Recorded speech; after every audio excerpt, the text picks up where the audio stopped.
Hello students, मैं के rebel study point में आप सभी का स्वागत करती हूं और आशा करती हूं सभी अच्छे होंगे। पिछली क्लास में हमने मौलिक अधिकारों के बारे में हम अध्ययन कर रहे थे और उसी बिंदु को आज आगे बढ़ाते हुए हम अध्ययन करेंगे। उससे पहले आज का मोटिवेशनल कोट देखते हैं, जो कुछ इस प्रकार है।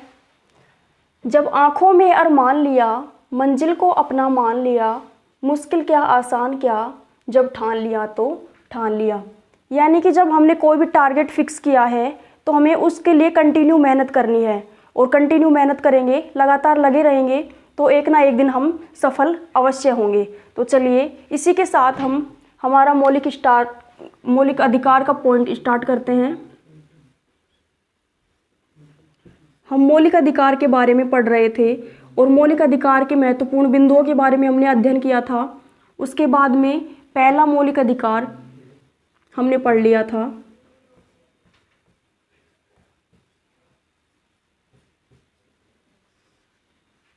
पहला मौलिक अधिकार आता है समानता का अधिकार, जिसका उपबंध अनुच्छेद 14 से लेकर अनुच्छेद 18 तक किया गया है। उसके बारे में हमने विस्तार से अध्ययन कर लिया था। उसके बाद हम पढ़ते हैं आज दूसरा मौलिक अधिकार, स्वतंत्रता का अधिकार।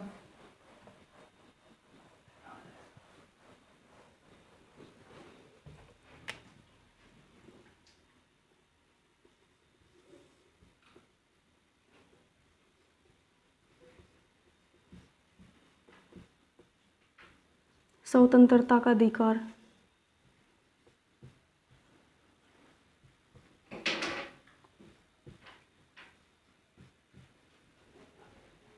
इसका उपबंध अनुच्छेद 19 से लेकर 22 तक किया गया है। अब हम देखते हैं अनुच्छेद 19 में क्या है।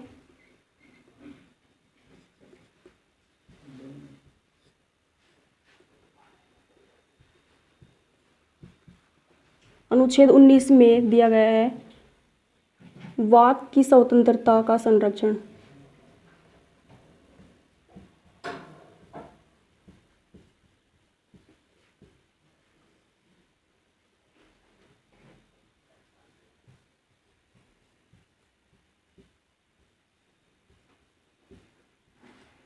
वाक की स्वतंत्रता का संरक्षण। प्रारंभ में भारतीय संविधान में अनुच्छेद 19 में 7 स्वतंत्रताओं का वर्णन किया गया था। उनको हम विस्तार से पढ़ते हैं।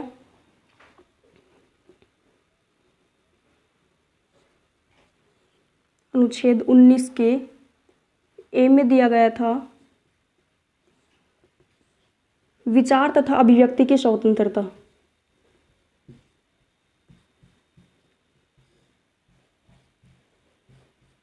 विचार तथा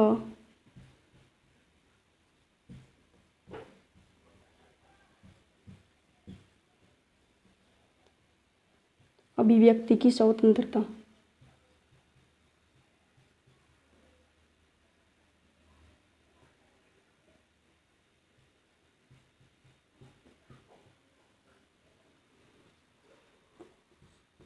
बी में आता है शांतिपूर्ण, बिना हथियारों के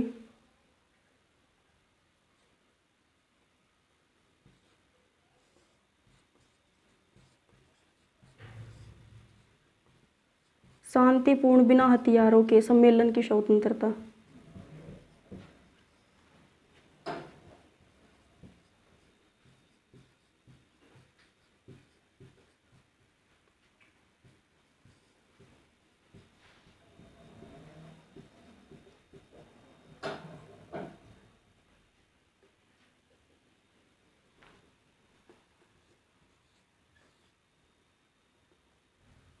उसके बाद सी में आता है समूह, संघ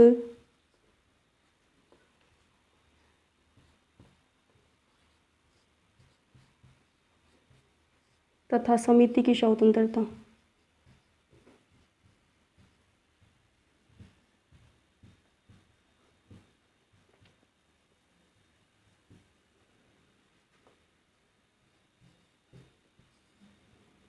उसके बाद डी में आता है भ्रमण की स्वतंत्रता।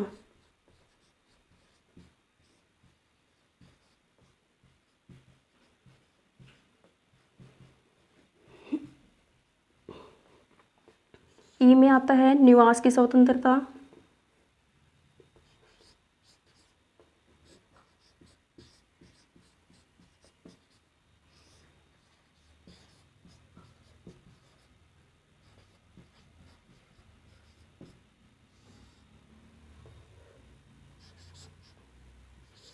एफ में आता है संपत्ति की स्वतंत्रता।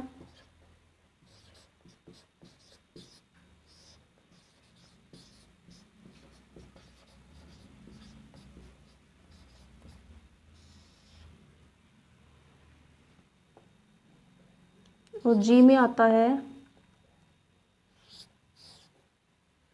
कोई भी रोजगार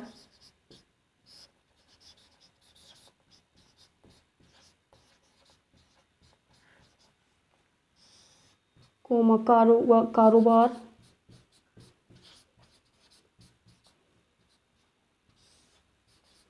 तथा व्यवसाय की स्वतंत्रता।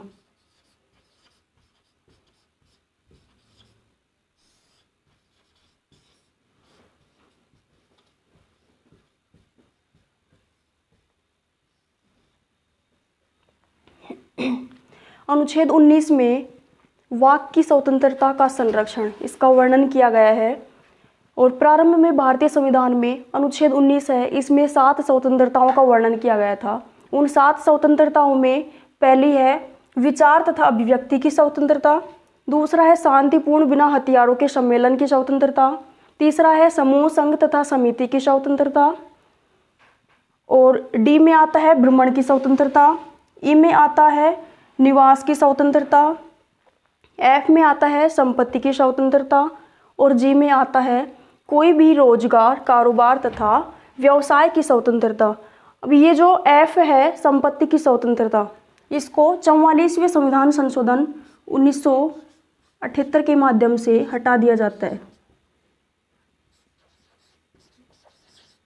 इसको निरस्त कर दिया जाता है।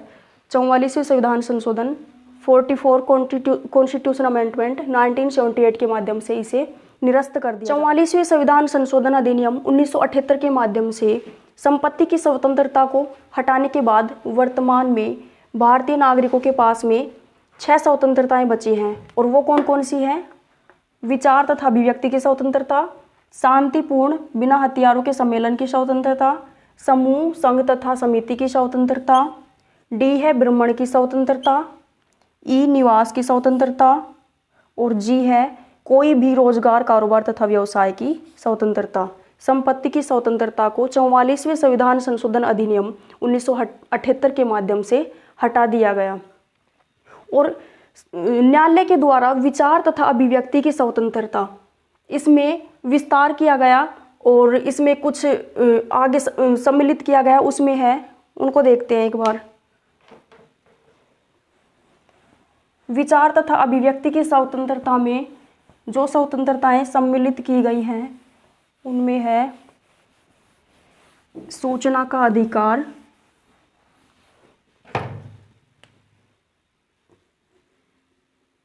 पहले आती है प्रेस की स्वतंत्रता,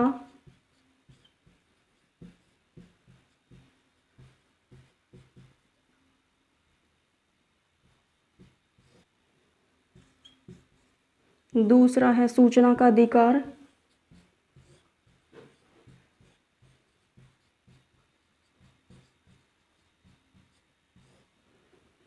थर्ड है इंटरनेट का प्रयोग,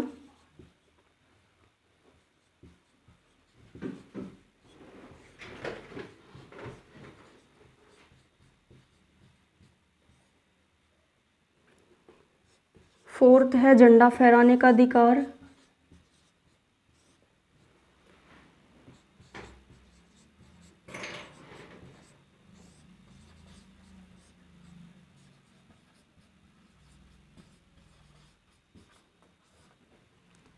और पांचवा है प्रदर्शन तथा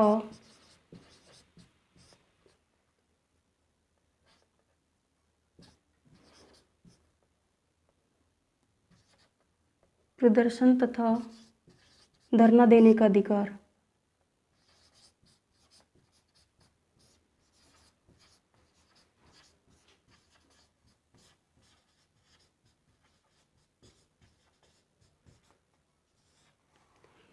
इनको विचार तथा अभिव्यक्ति की स्वतंत्रता के अंतर्गत ही इंक्लूड किया गया है। अनुच्छेद 20 के अंतर्गत दिया गया है अपराधों की दोष सिद्धि से संरक्षण, और इसमें फर्स्ट आता है, अनुच्छेद 20 में दिया है अपराधों की दोष सिद्धि से संरक्षण। इसमें पहला है भूतलक्षी विधियों से संरक्षण, दूसरा है दोहरे दंड से संरक्षण, और तीसरा है आत्म अभिशंसन से संरक्षण। अब हम देखते हैं भूतलक्षी विधियों से संरक्षण ये क्या है। इसके अंतर्गत बताया गया है कि किसी भी व्यक्ति को हम जब तक अपराधी नहीं कह सकते जब तक कि उसके बारे में यह नहीं बताया गया हो कि यह व्यक्ति अपराध के समय किसी विधि का उल्लंघन ना किया हो। उसके बाद आता है दोहरे दंड से संरक्षण। इसके बारे में कहा गया है कि किसी भी व्यक्ति को एक अपराध के लिए सिर्फ एक ही दंड दिया जा सकता है, उसको एक अपराध के लिए 2 दंड नहीं दिए जा सकते। उसके बाद तीसरा है आत्म अभिशंसन से संरक्षण। इसमें कहा गया है कि किसी भी व्यक्ति को खुद के विरुद्ध गवाही देने के लिए बाध्य नहीं किया जा सकता। आता है अनुच्छेद 21।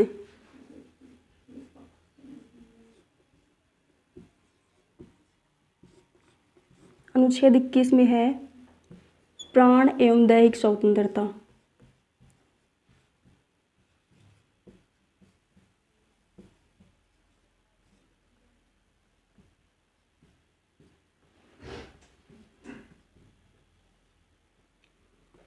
प्राण एवं दैहिक स्वतंत्रता, इसके अंतर्गत भारतीय नागरिकों को जीवन जीने का अधिकार दिया गया है।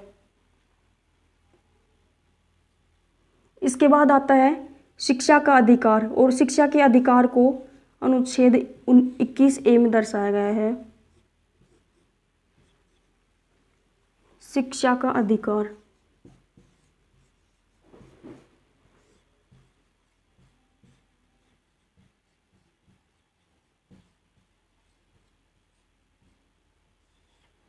ये इम्पोर्टेंट है, अक्सर बहुत से कंपटीशन एग्जाम्स में ये क्वेश्चन पूछा जाता है। शिक्षा का अधिकार किस अनुच्छेद में दिया गया है? शिक्षा के अधिकार का वर्णन अनुच्छेद 21A में किया गया है, और इसको 86वें संविधान संशोधन अधिनियम 86th कॉन्स्टिट्यूशन अमेंडमेंट 2002 के माध्यम से 2002 अधिनियम के द्वारा लागू किया जाता है।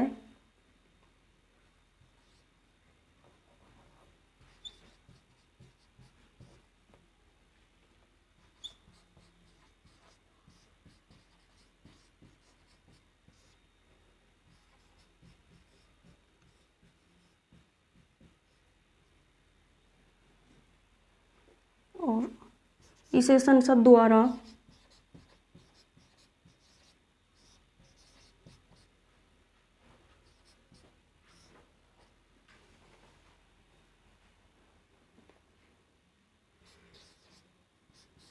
RTE एक्ट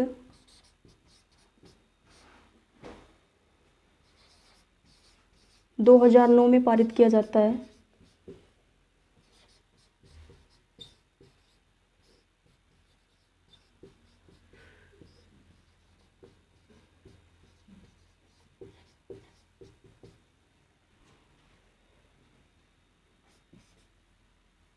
तथा 1 अप्रैल 2010 में लागू कर दिया जाता है।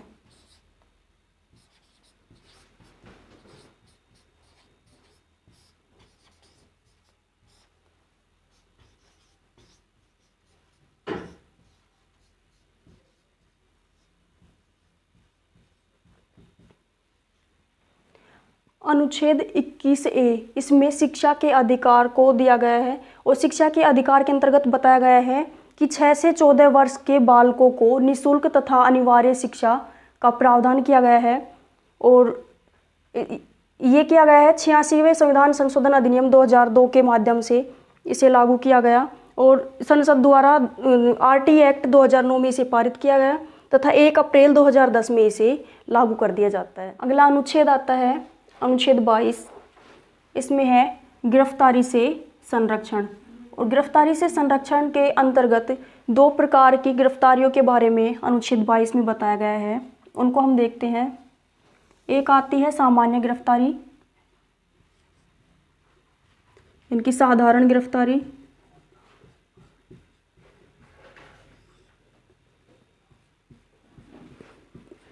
साधारण गिरफ्तारी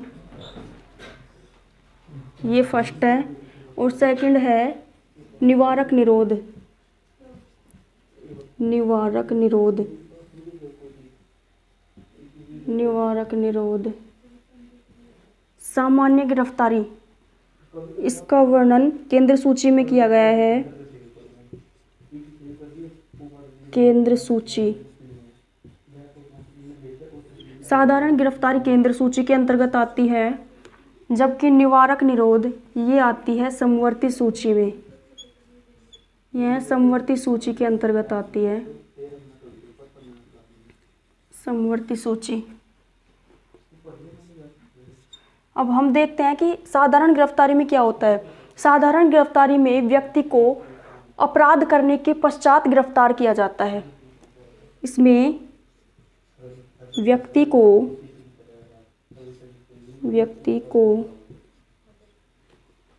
अपराध के पश्चात गिरफ्तार किया जाता है। अपराध के पश्चात गिरफ्तार किया जाता है। गिरफ्तार किया जाता है। और इसके अंतर्गत व्यक्ति को अपराध से पहले ही गिरफ्तार कर लिया जाता है। अपराध से पहले ही गिरफ्तार कर लिया जाता है। और अपराध से पहले गिरफ्तार क्यों किया जाता है? ताकि वो किसी अपराध को अंजाम ना दे सके। ताकि किसी अपराध को अंजाम ना दे सके।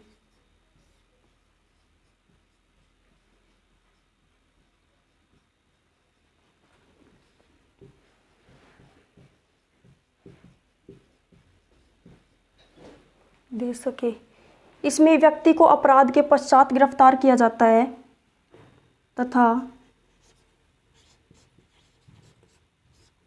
व्यक्ति को अपराध के कारण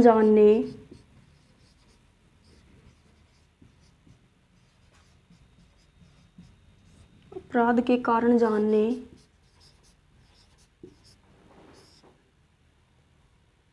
व आत्म संरक्षण हेतु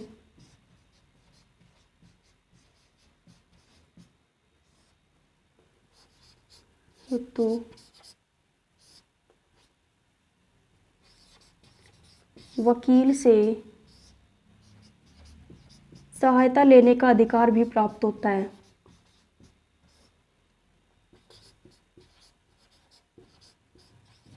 लेने का अधिकार भी प्राप्त होता है। हम अनुच्छेद 22 के बारे में पढ़ रहे हैं, गिरफ्तारी से संरक्षण। अनुच्छेद 22 में दो प्रकार की गिरफ्तारियों का वर्णन किया गया है। पहली आती है साधारण गिरफ्तारी और दूसरी है निवारक निरोध। अब हम देखते हैं कि साधारण गिरफ्तारी ये कौन सी सूची के अंतर्गत आती है। ये आती है केंद्र सूची में और निवारक निरोध आती है समवर्ती सूची में। अब साधारण गिरफ्तारी के बारे में बताया गया है कि यह व्यक्ति को अपराध के इस गिरफ्तारी के अंतर्गत व्यक्ति को अपराध के पश्चात गिरफ्तार किया जाता है तथा अपराध के कारण जानने व आत्म संरक्षण हेतु व्यक्ति को वकील की सहायता लेने का अधिकार इस गिरफ्तारी के अंतर्गत प्राप्त होता है।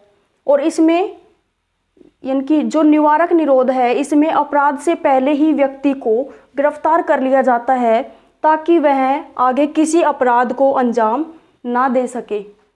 अगला मौलिक अधिकार आता है, तीसरा है शोषण के विरुद्ध अधिकार।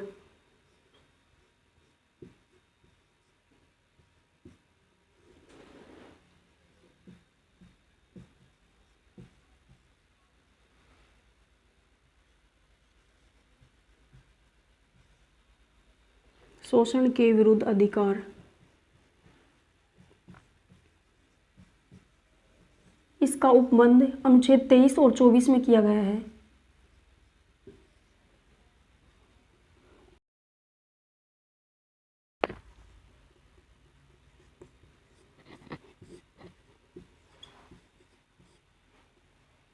अब हम देखते हैं अनुच्छेद 23 में क्या कहा गया है। अनुच्छेद 23 में मानव का दुर्व्यापार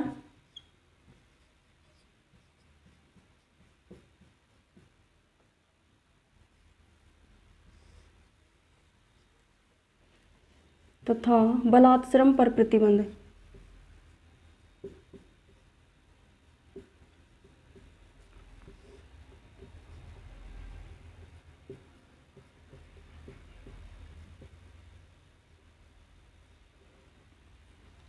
तीसरा मौलिक अधिकार है शोषण के विरुद्ध अधिकार।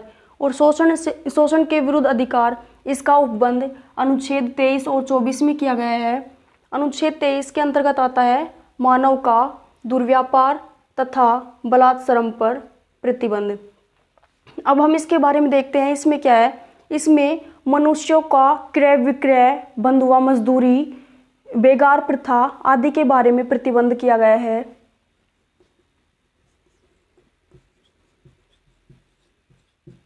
मनुष्यों का क्रय विक्रय,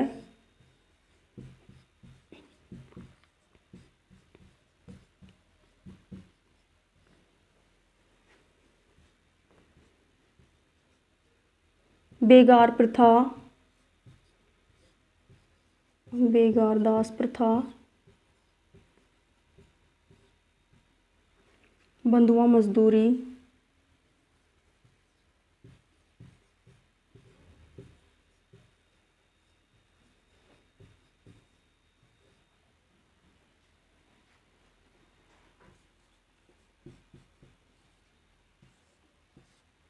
आदि का प्रतिबंध किया गया है। और इसके अंतर्गत संसद द्वारा 1948 में न्यूनतम मजदूरी अधिनियम, संसद द्वारा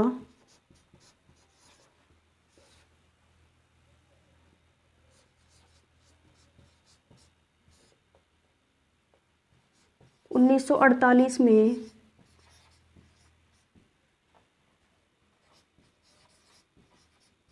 न्यूनतम मजदूरी अधिनियम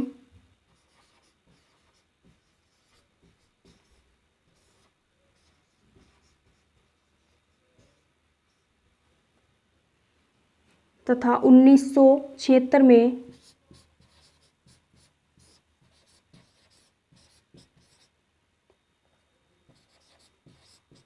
बंधुआ मजदूरी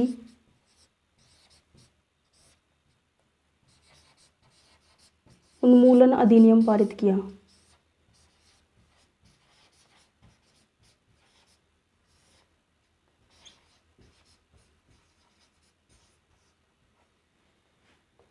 उन्मूलन अधिनियम का निर्माण किया।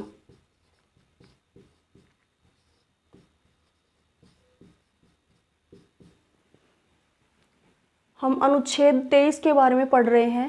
अनुच्छेद 23 में मानव का दुर्व्यापार तथा बलात्श्रम पर प्रतिबंध किया गया।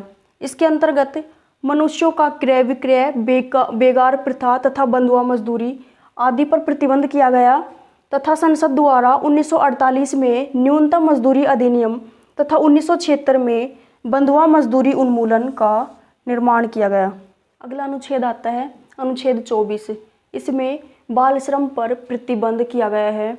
और अनुच्छेद 24 में बताया गया है कि इसमें 14 वर्ष से कम आयु के बालकों को कारखानों तथा जोखिम भरे स्थानों पर कार्य करने पर प्रतिबंध किया गया है। 14 वर्ष से कम आयु के बालकों को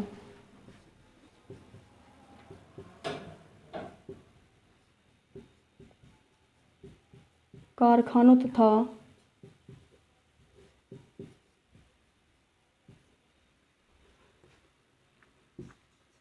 जोखिम भरे स्थानों पर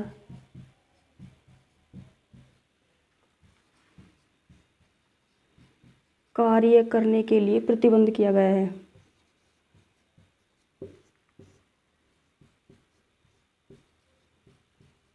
करने पर प्रतिबंध किया गया है और इसमें बालकों के स्वास्थ्य के संरक्षण,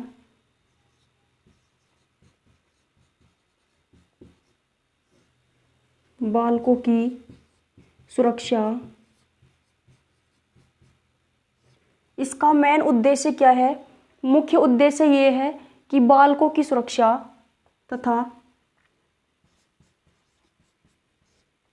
उनके स्वास्थ्य का संरक्षण करना।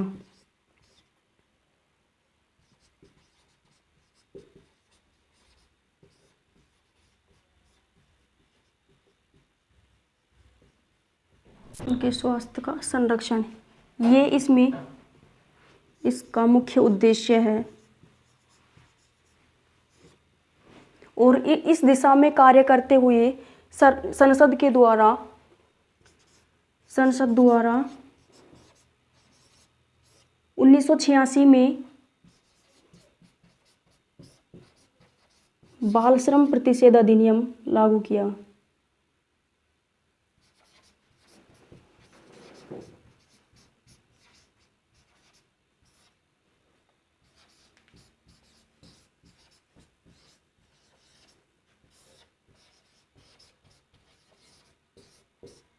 बाल श्रम प्रतिषेध अधिनियम का निर्माण किया। अनुच्छेद 24 आता है बाल श्रम पर प्रतिबंध। इसके अंतर्गत बताया गया है कि इसमें 14 वर्ष से कम आयु के बालकों को कारखानों तथा जोखिम भरे स्थानों पर कार्य करने पर प्रतिबंध इस अनुच्छेद में किया गया है।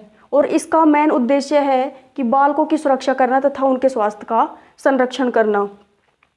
तथा संसद द्वारा इस दिशा में कार्य करते हुए बालकों के लिए 1986 में बाल श्रम प्रतिषेध अधिनियम का निर्माण किया गया। आज की क्लास को हम यहीं समाप्त करते हैं और इसी टॉपिक को हम अगली क्लास में देखेंगे। Thank you.